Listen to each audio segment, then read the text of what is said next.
This is the Female Founder Show with host and entrepreneur Bridget Fitzpatrick, exclusively on ASBN. Hello everyone, today I'm thrilled to welcome Julia Stewart to the Female Founder Show. Julia is the founder and CEO of Alurx, a wellness coaching app designed to make preventative healthcare accessible to everyone and soon to be powered by AI. Before launching Alurx, Julie served as chair and CEO of Dine Brands Global, where she brought together two iconic names, IHOP and Applebee's, creating the world's largest sit-down restaurant company. She's been recognized by Forbes as one of the most powerful women in the U.S., and for good reason. You may have seen Julia's incredible story circulating on social media. After being passed over for the CEO role of Applebee's, despite doubling the company's stock and growing the brand, she resigned, joined IHOP, and later led IHOP's $2.1 billion acquisition of Applebee's. In a full circle moment, she became CEO of both companies, now known as Dine Brands Global. But that's not her full story. Today, we'll hear more about the company she founded, Alurx, which focuses on helping people live healthier, more balanced lives, and how she's redefining what leadership and purpose look like in the next chapter. Julia has had a very impressive career, breaking glass ceilings, building incredible teams, mentoring others, and now leading a company that's transforming preventative healthcare. I know you'll be inspired by Julia's story, so with that, Julia, welcome to the show. This is wonderful. Yes, I'm excited to talk to you about your journey as well as Alurx. So now you've had such an amazing career, from starting out in restaurants to leading some of the biggest brands in the country. Can you talk to us a little bit about the early days in your career? The early days. So it really did start with my first job was as a food server at an IHOP. So I was young in high school, needed a car, so I needed to raise money to get a car. And so I went to work for a local IHOP restaurant in San Diego. It was owned by a franchisee, and I loved it. I fell, I fell in love instantly with the family atmosphere in the restaurant, the family team environment, the people who came into the restaurant. And I think I loved the fact that I would get feedback every day. So at the end of every shift, I would have a sense of how did I do? What did people like? What did people dislike? You know, I loved the whole environment. And fortunately, I think for me, I went off to college, and while in college, worked in a restaurant, a high-end steakhouse. And then when I graduated, I immediately went into the restaurant business. So I spent, because my degree was in marketing and business, I spent the first 14 years in marketing, all for restaurants, and was learning the business and getting more and more responsibility and accountability. And then after 14 years, made the decision. I didn't think anybody, and by then I knew I wanted to be CEO of a restaurant chain, or at least a company. And by then I knew that I didn't think anybody would hire somebody from marketing into a CEO job. So I went into operations, which was easier said than done. But finally got a job in operations, spent 10 years in operations for Taco Bell, and then 20 as CEO. So when you add all that up, it's a long time in the restaurant business. But it all started from being a food server at IHOP. Which is great, such a great foundation for anyone building their career, to start in that customer-facing role as servers do. So I'm sure that you learned a lot in those years as well. Absolutely, and I've told everyone and anyone that would ever listen, if you can't gain that sort of empathy early on for the customer or whoever you are whatever business you're in, it's really hard. So I always felt like I had a leg up. Yeah. So you made the move from marketing to operations. Was that a difficult transaction or a transition for people to when they probably saw you in this one role as marketing and then to move into operations? How did that transition go? That was not easy. That was very, very difficult. And I think the pigeonholing still goes on today. I'd love to say it's all over and you don't have those issues, but that's part, I think, of corporate America. They still have a tendency to pigeonhole you. So when first I went to my own company and said, hey, I'd like to leave marketing and go into operations. And the then CEO said, that's really the most ridiculous thing I ever heard of. So that didn't work so well. Yeah. So I went looking, and I had heard at the time that Taco Bell was looking for what they called advanced management recruits, AMRs, that came from different businesses. They could teach them operations, and they could bring a whole another level of expertise to the business. And so I called the executive recruiter, and the executive recruiter said, absolutely not. You don't meet the profile, which I never understood. Isn't that the profile? Anyway, long story short, I was getting, the company that I work for was getting an award, as was Taco Bell. So I was at the same conference in Chicago for the National Restaurant Association. And I had heard through the rumor mill that the CEO of Taco Bell was going to be there. This is a true story. And so when no one was looking, I asked the woman who was coordinating the meeting, there was like a cocktail hour and then there was going to be dinner. And I said, do you mind showing me where my seat is at the dinner? It was assigned seating. And she took me to my seat, and I said, would you mind showing me where John Martin, who the then CEO was? And she said, well, it's way over here. And I switched seats with someone so that I could sit next to him. He never knew until much later. And the rest, as they say, is history. I convinced him that I would be right for the job. And the next week, the executive recruiter called and said, I don't know what happened, but you're going on an interview. I mean, obviously, there was a lot there. Sure.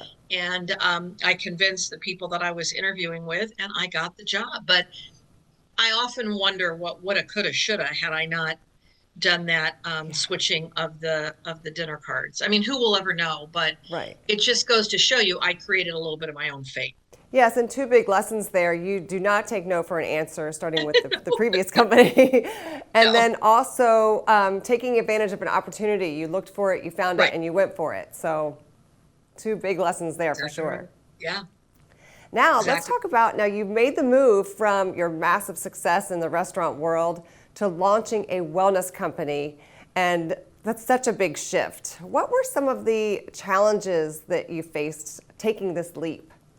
So let me rewind the tape a little bit. So in between taking that job at Taco Bell, I had then become CEO of a much larger entity, and I did that for 20 years. And during that whole time that I was running this public company, 250,000 employees, 2.5 million customers serving a day, I witnessed and saw every day many, many people not taking good care of themselves, not learning healthy habits. And I had been raised by two teachers that it was always about take care of yourself first and foremost before you do anything else. And that really was, three basic components: sleep well, eat well, and exercise. So that is the way I was raised. And it became, I think, because I grew up with teachers who didn't have a lot, but they certainly had this basic fundamental belief in taking care of one another and each other and themselves. I saw day to day, both running the company, looking at the insurance, and then obviously watching consumers every day, that healthy habits was harder than you may think. And for many, many, many people. And I remember thinking, someday I'll be able to be in a position where I might be able to really impact and influence. And during all of that time in the restaurant space, by the time I got to the brand, it was what we call everyday indulgence. So kind of hard to teach somebody, although I can still teach you how to eat for less than 500 calories at an IHOP. I can teach you how to use Weight Watchers at Applebee's. I can still teach you how to eat differently at Taco Bell. It's all doable, but most people prefer the everyday indulgence. And when you do that frequently, in addition to everything else you're doing in your personal life, there's nothing wrong with an occasional indulgence, and we all do it, including myself. But the day-to-day, you have to take care of yourself. Yeah. And frankly, that was sort of the epiphany I had in those 20 years as CEO. And when I left, I decided I would begin looking, researching, and better understanding how I could make a difference. So I always tell people, I've never had anybody say to me, no, I don't want to help you. No, I don't want to give you advice. No, I don't want to tell you about my world. So as soon as I left and had taken a breather, I did I don't know, had to be 50 informational interviews with people in the healthcare industry, both physicians, both advisors, clinical psychologists, behavioral psychologists. I mean, I started talking to anybody and everyone who would listen to me and began to formulate an idea, did some consumer research, both qualitative and quantitative, and then began to write a business plan, which literally was on all these walls in my office about what it would look like. And that was the start of Alurx. Okay, so let's talk about Alurx for a little bit. Tell us what Alurx does for people. So when I started it, it was all about how I could take just a simple app and find out about your needs, initially just in sleep, nutrition, and stress management, because at the time, those were the things that people wanted and needed most. And it was smack dab in the middle of COVID. And so Google would tell you those were the three things people were researching. So it made sense that I would pivot to the three things that people wanted the most. And so created this app on the Apple Store that people could sign up for, and you could only sign up for one thing at a time, and it would give you daily, it would prompt, and it would talk to you daily in an app, and it would tell you the kinds of things you needed to do. So for example, you went on it and you talked about yourself and you answered several questions and you said, I'm just not sleeping. Then we had physicians who were writing programs depending on where you occasionally had difficulty, you had moderate issues, or you had major issues. And we had sleep experts who were writing programs for you, and we were putting that into the database and into the app. And we did that throughout COVID. However, we began to realize that people's lives were far more complicated and they wanted even more personalization than we were giving them. And I was able to find some additional tech help that would get us literally using AI, not the kind of AI you're used, not ChatGPT, but proprietary AI that would enable us to pull specific data-based, science-backed research and guide you through whatever you needed in the way of your health and wellness. And so that is what we are in the midst of building. So the Alurx Wellness app is still available on the Apple Store, but I am in the midst of fundraising so that we can build the next generation, which is both scalable, sustainable, and highly personalized. But I will tell you, even in the Alurx Wellness app, the things I've learned to do that I never knew, box breathing, meditation, things I never knew that have just helped me. And I'm literally proud to tell you, I went to get my physical a week ago, Friday, and the doctor called yesterday, literally yesterday called to tell me that I have a body of somebody 20 years younger. And I'm convinced it is the daily routines, all that I do to stay healthy. And healthy isn't just physical, it's also mental. Absolutely. Which I learned. I probably took on, a certain amount of stress is good for you, but too much stress and the inability to deal with it creates longer term issues. So, but I'm telling you, it's so gratifying, just as the food service business was, when people would say, this particular situation changed my life, or this food server made a difference in my family. For me, people writing me saying, because of you, I've gotten on a routine. I just had a baby. I just did this. I just did that. And all of the sudden making a difference and learning. And the key is learning. That's what I'm trying to do. I'm educating you, teaching you, and then prompting you. So as my tech guy likes to say, so Julia, I'm going to use this the rest of my life. Yeah.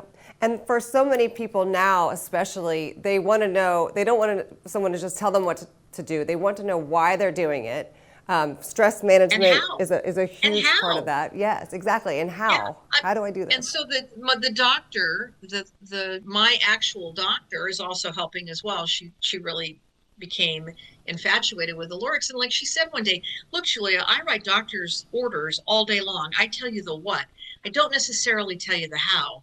And what I love about the app is you're like the how of healthcare. And I was reading an article last week that said by 2040, 65% of all healthcare will be focused on prevention, which is what we're about. We're all about preventing and having you live a longer, healthier life because you're taking care of yourself every day and getting healthy routines and healthy habits. And that was really born out of watching so many people not take care of themselves. Yeah, absolutely. Now let's shift gears for a second and talk about what has been the biggest surprise about stepping into the founder role compared to your time in restaurants and hospitality? So, and I don't know if you would know this, but my entire 40 plus year career in the restaurant space was certainly company operated and owned restaurants, but largely franchisees. Yeah. So I spent my entire career, teaching, impacting, influencing, coaching entrepreneurs, franchisees, how to do a better job in their business. So when you've been doing it for 40 plus years, you feel like you have some capability yourself, right?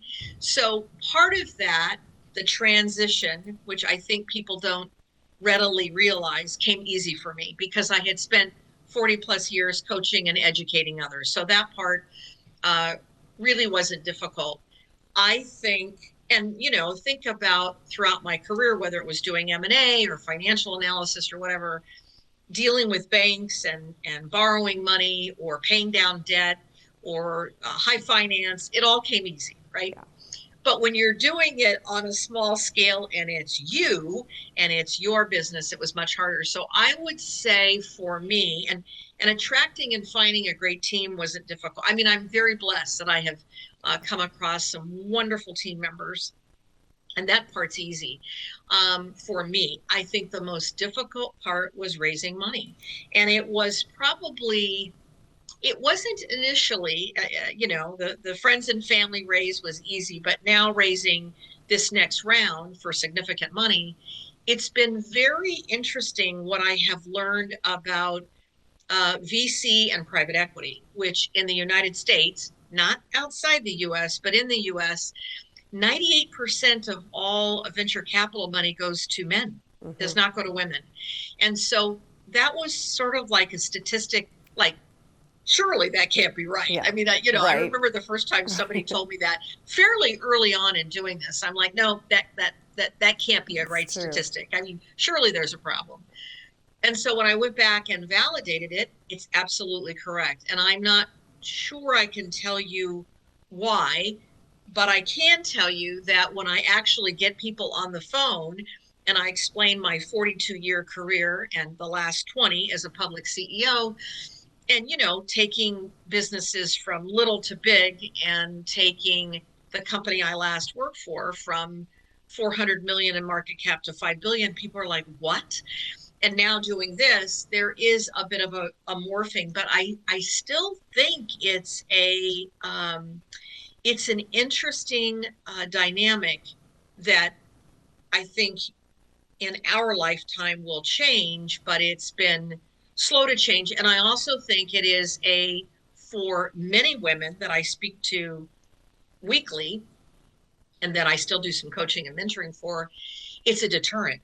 People get, it's really a deterrent, and you have to tell them you got to overcome it. And it only takes one good investor and you're fine. So I think, but it's been interesting. That has been surprising. I think the biggest surprise. Yes, and even with the career that you've had and all of your accolades, you're still having a hard time. Yeah. You would think that people would be in line to help you with your project. So I think that is the most interesting. Now, having said all that to you, as I find the right places to go, and I'm not being funny about that, find the right people who tell you to go to this person or that person or introduce you. I'm finding more women who are becoming investors and are far more interested in health tech and healthcare and making a difference. But it was trying to find the right people, which sometimes felt like a needle in a haystack. Yeah, absolutely. But it's finally finding the right people in the industry, both in the private world and the public world, who have realized that healthcare and preventive healthcare is the wave of the future. Really is. And so it's getting easier today than maybe a couple of years ago, but yeah, definitely been a surprise. Yeah, yeah. Now, you talked before about learning the importance of empathy. How has empathy played a role in being a founder and leading your business today? So I really am my father's daughter, who was a teacher as well as my mother. And he always used to say, from when I can first remember, it's a privilege to be able to learn and to lead. And so don't ever forget that, Julia. Always be learning and always put yourself in the shoes of the person that you are impacting. So I guess I just was fortunate enough that I learned it, and it grew into a real asset for me early on to have empathy. And so by the time I went into the work environment, empathy and learning sort of became, cornerstones for the way I operated. And from an early age, I learned to ask people, I don't understand that. Can you help me? And as I said to you earlier, I never had anybody say, nope, not going to teach you, not going to educate you, not going to share. I just never had that problem. So if you ask people, I don't understand that business, or can you help me with, from an early on, that became part of it. And then having a real empathy early on for, customers, or being in that shoe, or being in that role, or understanding it. And then frankly, as I was climbing the ladder, and my ladder sort of looked like this, now I call it, we've learned to call it experience capital. But back then I didn't know what to call it, but that's what it is, right? I remember many a time thinking, with whether it was a supervisor or the CEO of the company, learning very early on, I don't want to be that way. I don't want to do that. I don't want to act that way. And so it was taking all of that in and sort of developing my own management style way before I was managing anyone, was here's what it takes in my mind to be successful. And so out of that, because I've often been asked, how did you get your management style? And it was frankly watching people who were not successful, or who were not particularly, I didn't see as great leaders.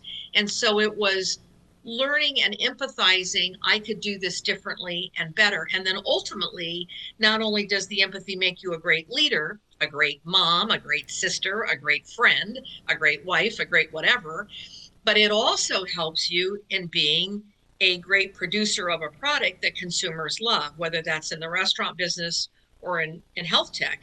Having that empathy for being on the other side or experiencing it yourself, I don't think there's anything that really takes the place of that. And as I would climb the ladder, I began to realize even more so the importance of empathy and learning, and not having to be the smartest person in the room, not having to have all the answers. It made me a better leader. Now, it sounds like from a young age, your life has been very serendipitous, but not. It's really, you have paved this way based on your experiences, life, and what you have learned over the years. And every founder that I talk to has these moments of doubt when they maybe think, what am I doing? This is never going to work. I don't feel like you're the type of person that's ever said that. But have you ever had those moments of doubt? And if so, no, it's interesting. It's a great question, by the way. And I do get asked that, but it's funny. I don't, others do. Mm-hmm. And so when I think about, you asked a question, not today on this, but I think you said something about, hey, Julia, what's the most surprising thing you hear from people? It's that. I will talk to almost always potential investors who will say, so what if this doesn't work? What if you can't raise the money? What if you, and my answer is, that's the least of all my worries. I mean, I would never be doing this unless I didn't have conviction of heart and have done my research, talked to enough people to know this is the future. I mean, I'm very comfortable, and we're probably disrupting healthcare as we know it today. So I'm very comfortable in what we're doing. I think sometimes it's not letting others who, for whatever reason, Right. don't go there, but for whatever reason, I don't know, your own personal career, but I certainly had maybe one or two occasions in my career where you worked in a culture where my success meant someone else's failure. And I don't come from that world. So I come from the world of everybody has a chance to win. Yeah. And we can all be better for it. So, but I do think I've certainly heard more than one person like, why aren't you just going and sitting on a beach somewhere and relaxing? Because I don't want to. Right. And sometimes that doubt comes from people very close to you, and that's when it's very hard. I know you talked about the investors doubting, but when you're talking to friends and family about a dream or a vision that you might have, and you're going to do it, whatever, doesn't matter what they say, and when you hear that, it's difficult. But it's a learning for all of us. When someone comes to you and says, "I have a dream," listen. Because that dream can become a reality. And if you think about most things that you enjoy today, right, in your day-to-day life came from somebody dreaming. I'm a big believer that one must spend time dreaming and having, those just moments of, I just want to dream. And if you're surrounding yourself with people who don't want to let you dream, or who want to quelch that dream, it does give you pause for, why is that? And do I really need to be around that person all the time? And by the way, that's true not just in your corporate life or, you work for somebody. It's also true in your personal life. It's a very fair comment about, I want this and I feel passionate about it. Now, if you have to, if you're financially in a situation where you can't do that, then you do it on the side until it becomes, a possibility, which I still teach all the time. Yeah. Whether it's my own children or it's coaching and mentoring others, don't give up your dream. You may have to pause that to do what you need to do to get by, but never give up the dream. Love that.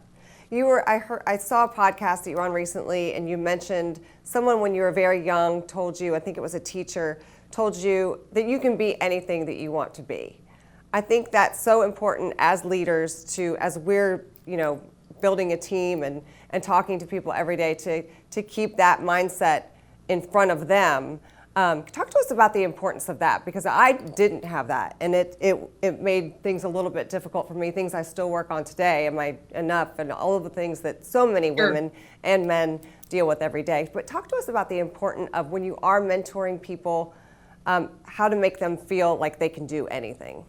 Yeah, it's funny you asked that question, because I would say sometimes because I do mentor, at any given time, I try to mentor a couple of people, and that's my, how part of what makes you fulfilled in life is giving back, paying it forward. I pay it forward by coaching and mentoring, and it's an interesting question that you asked, because as I reflect on that, sometimes they just need me to give them permission, to tell them it's possible. I often find, and I mentor at all different levels, men and women, right? Starting out, just getting out of college, where I had somebody the other day and they said, I'm pigeonholed. I don't want to do this for a living. I've made my decision. I'm like, okay, well, then you have to decide how you're going to get out from the position that you're in, which is something they didn't want to do, and to get into something they have passion about and care about. And frankly, I kept telling her, the fact that you're 25 years old and you already found that out, you're light years ahead of so many other people. Conversely, I coached somebody the other day who's a senior executive in a major corporation and is very successful and is part of the executive C-suite and isn't happy, not because she doesn't like her job, but because she doesn't like who she works for. And we had a lengthy conversation about how to address that. And again, I said, you know exactly what to do. You are very savvy and very capable, but I think she needed someone to give her permission. So sometimes coaching and mentoring and finding that space is also about just reinforcing. For me, in my own personal life, I've always had a plan since I was probably in college. It's literally next to it's right there. I always have my plan. It's my top 10 items in my life that are critical to me. And that plan changes for me. It's usually changed about every 5 to 10 years. But I always keep it beside me, and I always remind myself, this is my vision. This is my focus for me personally and professionally. And it's really guided me about, okay, it's about time to start figuring out how do you get from point A to point B and work the plan. Like I told you early on, my career move wasn't like this. It wasn't a straight ladder. It was sideways. I coach somebody who works in nonprofit. Same basic principle. It doesn't really matter whatever you're doing, whether it's for corporate America or it's on your own or something in between. Working those plans become critically important, and giving yourself clear milestones. That's always been a guiding force for me. And if you ask me where that came from, I can't tell you. I just somehow intuitively knew by the time I got to college, I needed a plan. So I knew, even when I was in high school, I knew my parents couldn't afford college. So if I was going to go to college, the only way I could think to do that was to earn a scholarship. So what was I good at in high school? I was on the speech team. So my whole thing was, okay, if I win, the odds are someone will pick me up. And that's exactly what happened. Well, the quote goes, if you fail to plan, you plan to fail, right? So, well, so and again, I had a woman who's very successful entering the second phase of her life and doing something different. And she made a really interesting comment to me. She said, okay, I've done all these plans. I've followed my own, but I got thrown a zinger. And so not at all what I anticipated. And her position was eliminated. Right. And so now she has to start all over. And I'm like, yes, but how wonderful for you that after all these years, now you get to think about what's next and you get to interview people. And she's like, I've never been on an informational interview. And I'm like, here's how it works. Take some of the people you've worked with or that were your clients in the past and ask them about what they like and what they don't like. She's like, I never thought about it. You know, it's like, here's a whole nother phase for you. So it doesn't have to be failure. It has to be what's next and how to think about it. And I do think it's about the glass being half full, not half empty. And I hear that in everything that you've said today. So yeah. I love your positive mindset is, I think you can move mountains with that kind of attitude. So that's absolutely. And there will be setbacks. I've never met anybody who didn't have a setback, including my own and several of them. But it's what you do with that and how that doesn't have to define you. That what defines you is what you want and how you want to get there and who you want to be.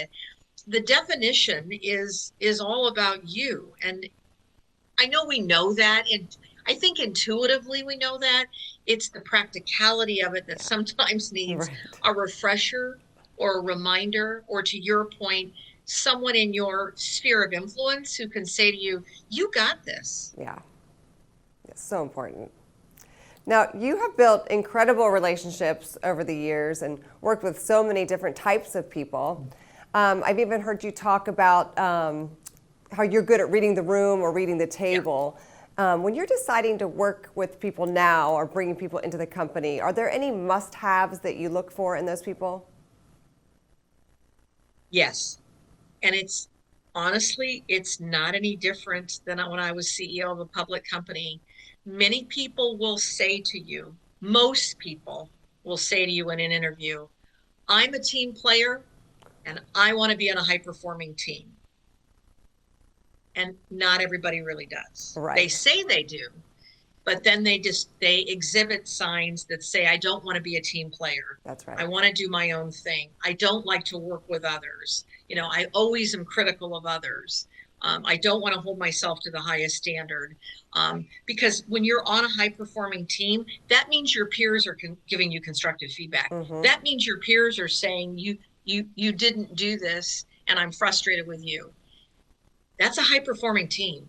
Mom is not always at the lead. telling you what you did and didn't do right. A high-performing team is your peers. Yeah. So you'd be amazed at the number of people who don't really want to be on a high-performing team, or you'd be amazed at the number of people who don't want to be a team player. So I have 3 basic principles. You have to want to be on a team and be good at it, and you have to have demonstrated that you know how to be on a great team. You have to talk to me about, give me examples, and if you can't think of them, that's not a good sign. Yeah. Number 2, you have to be good at something. There's a need set there, right? If you think about a great company, even a small one, it's the tapestry of people that bring different expertise. I want to know what your expertise is and how you're going to contribute to the whole. And thirdly, if you don't fundamentally buy into the vision of the company, I don't care if it's big or small, and you can't articulate that, and then in turn, I'm going to share with you the values of the company. So I was talking to my daughter recently, and she was interviewing. This was probably a year or 2 ago. And I said, when you go on the interview, if the person you're interviewing with can't tell you the values of the company, you're working for the wrong company. So you want to be able to fit the needs of the company from a vision standpoint, and you want to fit the needs from a culture standpoint. If those 3 things don't exist, the culture and the vision, the clear team leadership, and being part of the team and being accountable, I don't think it's going to work for me to have you work with me. It's just inherently, it just doesn't work. And so people have said to me, so have you had to fire people for any one of those 3 reasons? And the answer is yes.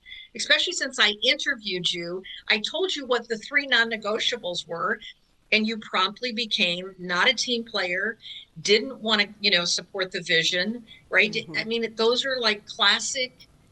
And I think I am amazed at the number of people who say the right words, me too, and then don't want to execute. So that's true of, and those 3 things, by the way, have sort of been my 3 things my entire career. Those are not, and by the way, those are not necessarily what I've seen in companies I've worked for. So to go back to what I told you earlier, mm-hmm. I watched people up above make mistakes, or I watched a culture that wasn't healthy, or that didn't develop people. Those are places you probably don't want to work. And in today's environment, you have the choice. I mean, you can pretty much find a job and a company where people care about your development, they care about the culture, they care about the values, they stand for something. And I used to always say, even when I was CEO of a large company, I don't think I went a day without making a decision based on our values. And today, running a small company, trying to become bigger, it's the same thing. It's all based on basic values of how do we help people? How do we get people to work and live in an environment where they have healthy habits? What does that look like? And how do we help people get there? That is not uniquely different. Yeah. No, those 3 things are fantastic. And I will be writing them down and using them myself. Now, you've been giving back and mentoring and helping people so much. Have there been any mentors that have made a lasting impact on you? And what's the best piece of advice that you've been given? So I never worked for a woman, and I never had particularly, I had a few people I worked for that I valued and respected. We didn't call it mentoring in those days, right? I mean, but there were people who cared about me. I didn't have a lot of positive influences. Early on, I had a boss who told me that my management style was exhausting, and I thanked him profusely, and he said, no, it's not a compliment. I said, I know you don't mean it to be a compliment. I take it as a compliment. So early on, I learned that, there were certainly things I could do more, I could demonstrate more, I could showcase more, and that I got because I asked for it. I think in my career, both on the marketing side and the ops side, right, I didn't necessarily get a lot of really great coaching that I give today. However, I would ask people, what can you give me? What can you tell me that I can? And people would always say, oh, you're doing a great job. And I'm like, yeah, but there must be something I could do more or demonstrate more. And because I I grew up with a glass ceiling on a regular basis. I would oftentimes have to leave the organization because I would be told you're the highest ranking female and you're not going any further, or and I know people look at me in aghast today about that comment, but that was fairly regularly. Yeah. So I would simply say, look, I've gotten to the furthest I'm going to get to. Nobody is willing to allow me, even if I wrote my own development plan, to go any further. So I'll have to look elsewhere. And so I really didn't mind doing that. Now, that's not for everybody, and easier said than done. And I moved a lot. So that's not for everybody. But each time I took a new role, it was one of more responsibility, more accountability, and I would learn different things. So by the time I got to the vice president level, I had learned a ton. So for me, it was all about, I'm going to show up having learned more, done more, experienced more, to be this better executive to you. Not necessarily because somebody gave me that coaching, but because I kept drawing it out of each organization or each individual. I think today there are certainly more people, men and women, trying to coach and mentor, but it's not as easy as it sounds. And I was just on the phone the other day with somebody I'm coaching who's in mid-management, and she's like, I go to my boss and I tell my boss every day that I'm not getting anything and I'm not getting any coaching. And he says, you're doing a great job, but he keeps promoting others and not me.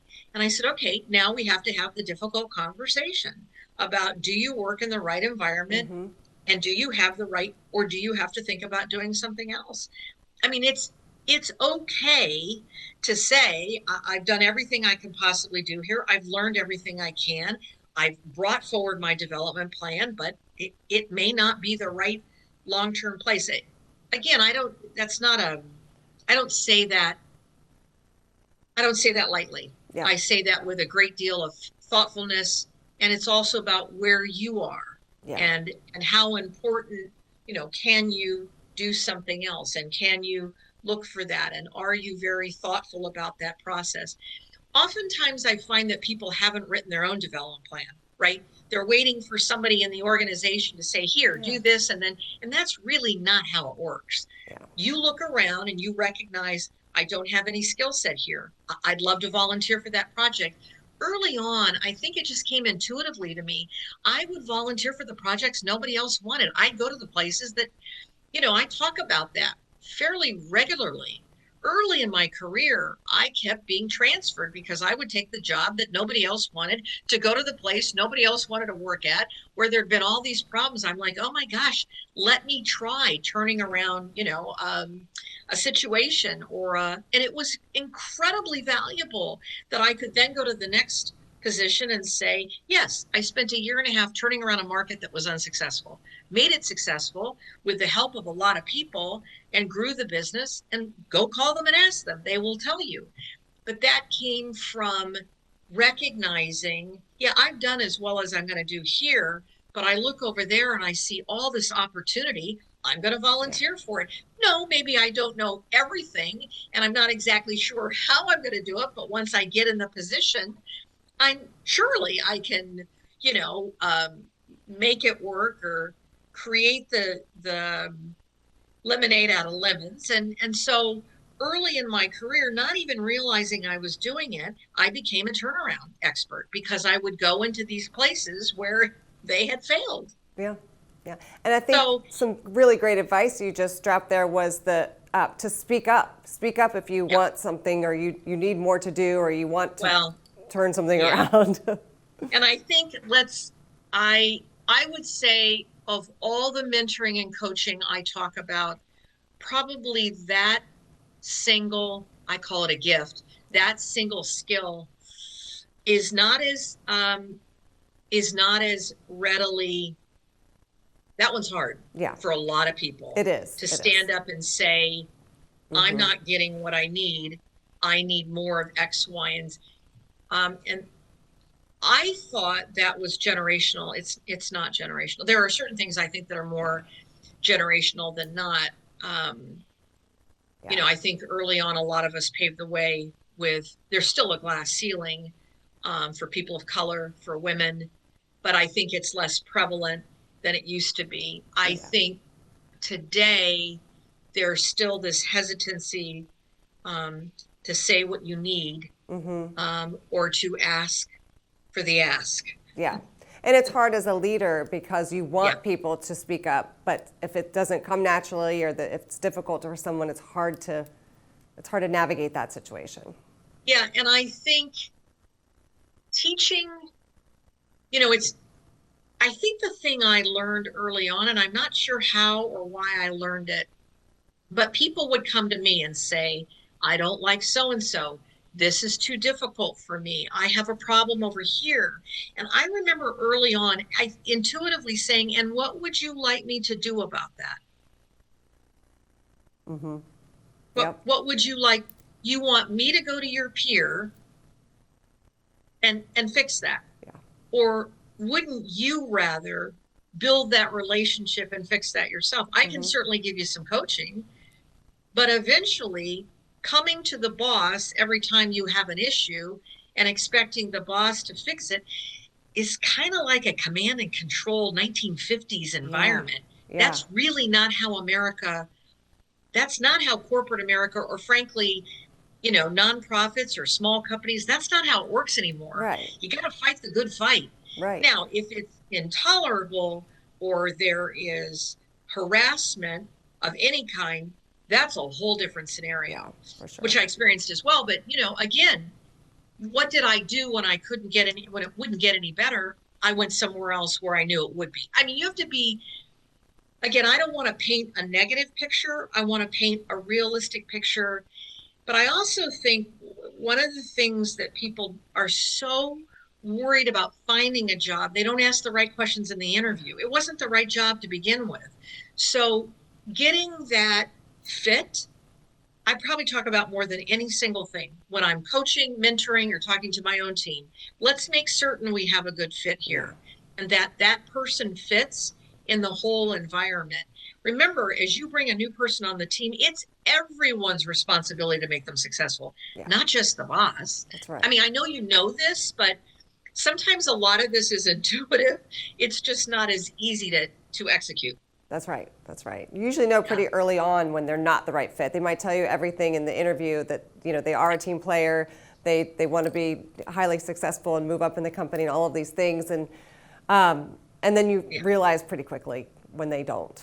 So. And I relate this to, because I told you I have on staff physicians, experts, behavioral psychologists, and the behavioral psychologists are teaching me every day, how long does it take to create a healthy habit? What do you do to destroy a healthy habit? How do you change behavior set? Some of this goes well beyond health to just daily environments in your personal life and your professional life, what you do to sabotage your own success. And I think that for me has been very interesting, especially people trying to do, and physicians have probably taught me this more than anybody. People go to an app and say, I want to fix 5 things.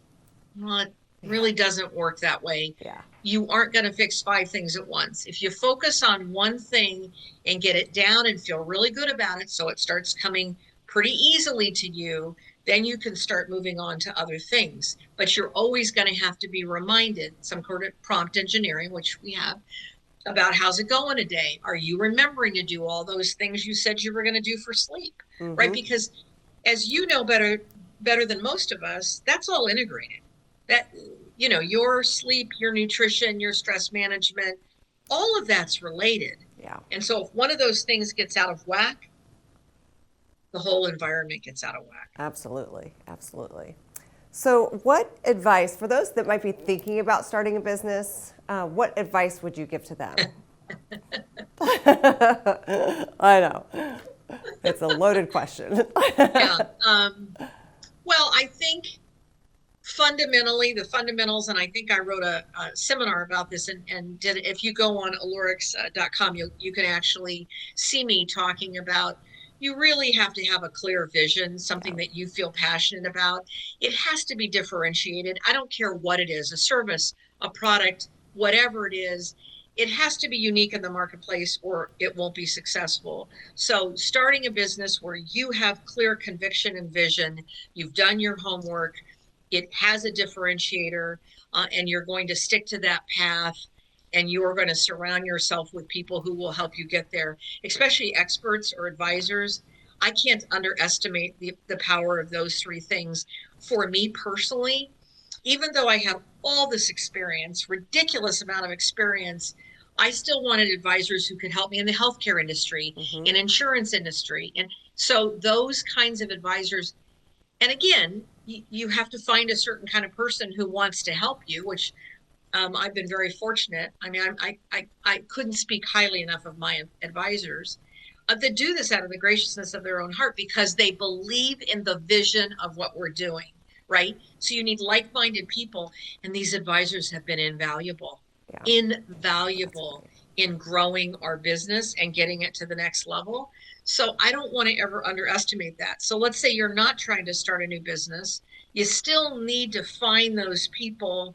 And even when I didn't necessarily have mentors early on, through an organization, I met other women who had gotten further up the ladder than I did. And I would ask them, how'd you get there? Like I said, I've never met anybody who's not willing to share. I just haven't. Let me tell you how I got there. And so I've always said and by the way, some of those people that I would ask were direct competitors of my own company, but were very helpful early on. The Carlas, the Pats of the world who worked for competitors and had gotten somewhere much faster than I had. What was it going to take?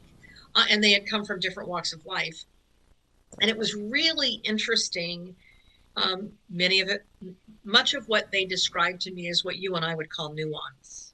Okay. Makes sense. It was never do A, then do B, then do C. It was, well, you got to go here, and then you got to go there, and then you got to think about that. It was a lot of nuance. Oh, yeah. Now, if we got, yes, as we know. Oh, my. And now you're breathing. Right? Thank you for that. Yeah, there is, and that's alive and well. And so, and I had somebody say to me the other day, I just don't know if I have it in me, Julie. And I said, that's okay too. If that's too hard, and you don't sell your soul for any company. No. So if you think this is beyond your reach, that it's just not something, then you're going to have to start thinking about something else. But if you want to get ahead at the company, this person had spent a fair amount of time explaining to me the culture, the vision. Okay. And so I get your issue. Your issue is very much the person that is a stumbling block for you. It's an individual. Then you're going to have to start working on the nuance. And I'll never forget the words used, which was, I just don't think I have it in me. And I said, okay. And absolutely, that does happen. Yeah. Then you have to think about what plan B is. That's part of that planning. You can't just, it's not like a bull in a china shop. You just can't go in. You have to have the nuance, read the table, understand the players, and understand who's making that decision, whether that's turnable or not. I mean, there is a certain amount of common sense that says, is that situation doable, livable? Yeah. The answer isn't, well, I'll just wait until that person leaves. That's probably not a logical, but all of that is part of the world of corporate America, and or even in general, any business, right? Yeah. Small, big. I did some work with a woman in nonprofit who, it's the same basic principle, right? You're dealing with people. Mm-hmm. And you were dealing with people starting franchises as well, which might not be this, it's a little bit different than starting, something from total scratch, but you probably give the same advice to them, right? Well, if you don't like or are good at recruiting and retaining people, I don't know why you'd go into business to begin with. Yeah. So let's start there. Okay. So I can teach you the restaurant business, right? Yeah. You have to have a certain amount of wherewithal and income or financial security such that you can start this business. And you have to like the restaurant business, right? Now we have some basic principles. But if you are neither good at recruiting or you're not good at holding on to people, either you have to You have to hire somebody who does that for you, or you're in the wrong business. And it doesn't, I mean, that's the restaurant business, but it's any business, Yeah. right? Right. Right. I mean, I've had my same team, my basic core team, since I started this company. Those people, I care about them. They care about me, and they care about the vision of the company. Yeah. Alurx for them is a passion for them. So if you don't have those kinds of folks, I don't know how you get, it's a long-term kind of, if you're not thinking in that regard, kind of hard. Yeah. Yeah.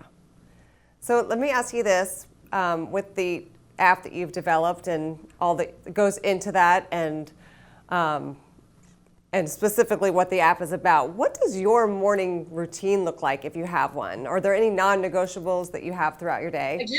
I do. Now, This is for me, and this is not for everybody, but for me, I have to start my day by some kind of exercise. And I don't do the same thing every day. I've learned long ago that's not actually good for your body. So I do some form of exercise every single day. It's as much physical for me as it is mental. So I get up, I get a half a cup of coffee, I get some kind of protein in me. I go do my workout, right? I start my day. I practice some form of gratitude. Sometimes it doesn't take long, but it's some form of gratitude for the day. I usually look at my day, right? I'm planning ahead, and then I begin the day, whether it's, I have, Zooms right in a row, or I've got to talk to somebody, or I do a lot of writing. And I know that seems odd to you, but in this world where you're meeting with investors and you're trying to pitch and you're talking, there's a lot of writing. So I have trained myself. I used to always think I had to be in the mood to write. Well, you don't have that luxury. So it's all about how to plan for my day. And then it took me a while to realize going back to back for 8 straight hours is not healthy. Right. So I learned that through my app. So and for me, sometimes it's a walk. It's just a walk for 2 minutes, 5 minutes. So helpful. It's something that I do. And because I work a lot out of my home, it's even something as mundane as go do a load of laundry, just get up and down, walk, do something. Yeah. But that is my day. And then towards the end of the day, start thinking about, okay, what does dinner look like? What am I doing? How much, can I put some time in there that's just me time? But it's a full day. Yeah. But I don't start my day without, and then I'm big on protein. Yeah, nice. Throughout the day, That's because so I important. have learned that partially because I do work out every day, partially just our body wants. Yeah. So it's, and I had to train myself through the app to learn to eat in the morning, because I had a tendency not to eat, and that's really not good for you. Okay. So that's it's me. just the learning, and then running my day accordingly, and then stopping at least once or twice a day, even if it's just 5 minutes. I need that. And then if it's really, there's something that doesn't go well, I find more than anything, box breathing is incredibly helpful. Breathing in, breathing out, holding, it's really incredibly helpful. So that I've learned as well. It is. And I have signed up for the app, and I have taken some of the stress management classes in there that are great. Yes. So I appreciate that Yes. very much. But my morning starts out very much like yours. I think it is important to have that time in the morning for yourself, taking care of yourself. And it's so much of what Alurx is here to help everybody with as well. That's right. So. That's right. Now, when you think about the next 5 years, what is your vision for Alurx? I will always be involved.